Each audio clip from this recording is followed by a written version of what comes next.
Et avec près de 3 millions de doses en stock dans les officines, les pharmaciens sont à la traîne par rapport au centre de vaccination. Gilles Bonnefond est avec nous, président de l'Union des syndicats de pharmaciens d'officine. Bonjour. Oui, bonjour Gilles Bonnefond. Bonjour. Merci d'être avec nous. Alors, à la traîne dans les pharmacies, un peu comme partout ailleurs d'ailleurs en ce moment, parce que la vaccination patine énormément. On l'a entendu hier dans la bouche de Jean Castex et d'Olivier Véran qui étaient dans les Landes alors qu'il y a la menace du variant indien. Alors, mais comment vous expliquez quand même que d'une façon générale, les Français vont moins se faire vacciner et notamment aussi donc dans vos pharmacies? D'abord, on a eu pendant très longtemps que les vaccins AstraZeneca et après Janssen, qui sont arrivés très tard, qui sont réservés aux plus de 55 ans. Donc les plus de 55 ans étaient déjà vaccinés en grande partie avec du Pfizer et étaient attirés, y compris par l'assurance maladie, pour qu'ils aillent se faire vacciner dans des vaccinodromes. Donc nous, on était un petit peu démunis. On vient d'avoir du Moderna depuis un mois et demi, mais sur des quantités très faibles, qui permettent là de vacciner les plus de 18 ans. Mais on a, par exemple, ça fait 15 jours qu'on ne peut pas commander de Moderna. Donc c'est extrêmement compliqué de s'organiser, que ce soit pour les médecins, les pharmaciens et les infirmiers. Les 3 millions de doses, c'est pas dans les pharmacies, c'est dans toute la ville.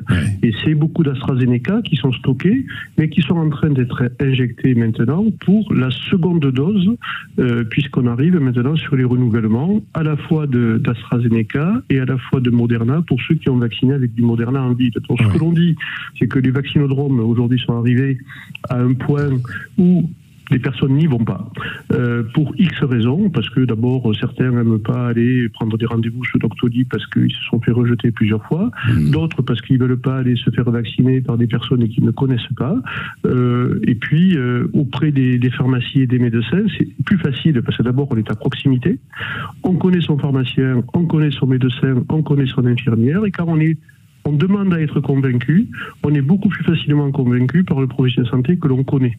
Donc ce que l'on dit, c'est qu'il faut jouer maintenant la complémentarité. Les vaccinodromes doivent continuer à fonctionner, bien évidemment, mais il faut absolument qu'on ait des doses Pfizer en pharmacie et pour mettre à égalité les deux circuits pour que l'on puisse continuer à proposer de la vaccination au moment où ça devient un peu plus compliqué, parce qu'on arrive dans le dur pour les plus de 55 ans et les jeunes, eh bien... Pourquoi dans le dur pour les plus de 55 ans ?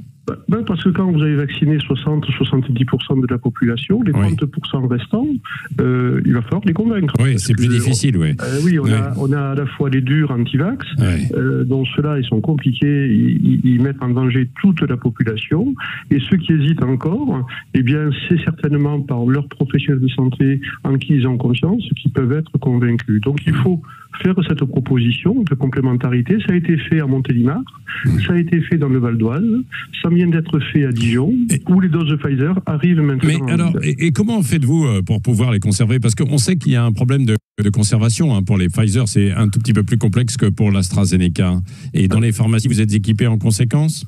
Alors, on a un frigo normal, comme d'ailleurs les vaccinodromes. Les vaccinodromes n'ont pas de congélateur. Simplement maintenant avec le Pfizer, avant il fallait être à moins 80, ce n'est plus le cas, il faut des congélateurs à moins 20. Et une fois que le vaccin est décongelé, contrairement à ce qui se passait auparavant où il fallait l'utiliser dans la semaine, maintenant on peut l'utiliser sur un mois. Donc, ça veut dire que ça, les études complémentaires ont montré qu'il était stable, et donc maintenant, bien sûr, ça facilite l'utilisation en ville du Pfizer. Oui, mais est-ce que vous ne distillez pas un peu le doute en même temps par rapport à l'AstraZeneca en réclamant vous-même aussi du Pfizer, puisqu'il y a eu beaucoup de doutes chez certains pour la vaccination, en disant non, mais il ne faut pas aller vers l'AstraZeneca, aller plutôt vers le Pfizer. D'ailleurs, on ne sait toujours pas lequel est vraiment le plus efficace, où il y a le plus de risque, de la fameuse balance effet-risque, bénéfice-risque. C'est pas nous qui distillons le doute, c'est toutes les rames de communication qui ont été faites, parfois aussi par des officiels, sur l'AstraZeneca. Le fait de le limiter aux plus de 55 ans, l'AstraZeneca, limite tout simplement la possibilité de vacciner. Et donc, quand on met une barrière comme ça, qui n'existe pas d'ailleurs en Allemagne, en Italie, en Espagne, l'AstraZeneca, c'est à partir de 30 ans. En Angleterre, il n'y a pas de limite d'âge. Donc, c'est pas nous qui avons instillé le doute. Simplement, ce qu'on constate, c'est que nous, on a de l'AstraZeneca et qu'on n'arrive pas à l'utiliser, sauf pour la seconde injection. Oui, Voilà, il y a certains pharmaciens qui disent non mais il y a eu une campagne d'intox de la part de Pfizer. Vous dites la même chose ou pas ? Non, je ne pense pas que ce soit... c'est certains de vos collègues qui le disent. Hein. Oui, peut-être, mais bon, enfin, en tout cas, moi, j'ai pas entendu les laboratoires. Mais si un laboratoire faisait ça, ce serait parfaitement répréhensible. Ouais. Non, c'est simplement que, voilà, quand au niveau européen, tout le monde arrête la vaccination pendant 15 jours en attendant la décision de l'EMA, quand le Danemark arrête de vacciner avec l'AstraZeneca, un mois après, reprend la vaccination à l'AstraZeneca, on comprend que tout ça sème le doute. Non, et puis le limiter au plus de 55 ans fait que voilà, la population, la tranche d'âge à vacciner est beaucoup plus compliquée. Et quand on a le choix entre le Pfizer et l'AstraZeneca, quand on a plus de 55 ans, eh bien on envoie au vaccinodrome. Voilà. Donc nous, ce que l'on dit, c'est si vous voulez qu'on participe à maintenir un niveau de vaccination, un rythme de vaccination pendant l'été élevé, comme c'est le cas jusqu'à maintenant, parce que ça marche bien. Hein, on dit ça ralentit, mais bon, ça continue quand même. Quoi. Ouais. Ah oui, ça vaccine.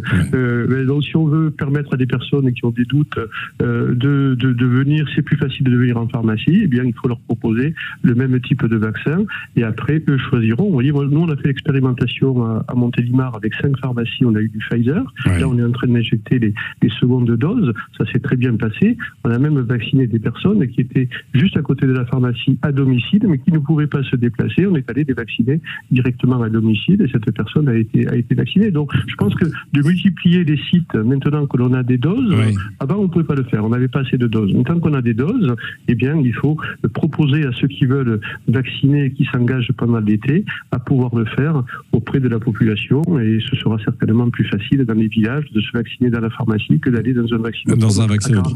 Oui, d'autant qu'il y en a certains, enfin en tout cas il y a certains centres qui risquent de fermer. Merci beaucoup Gilles Bonnefond, président de l'Union des syndicats des pharmaciens d'officine.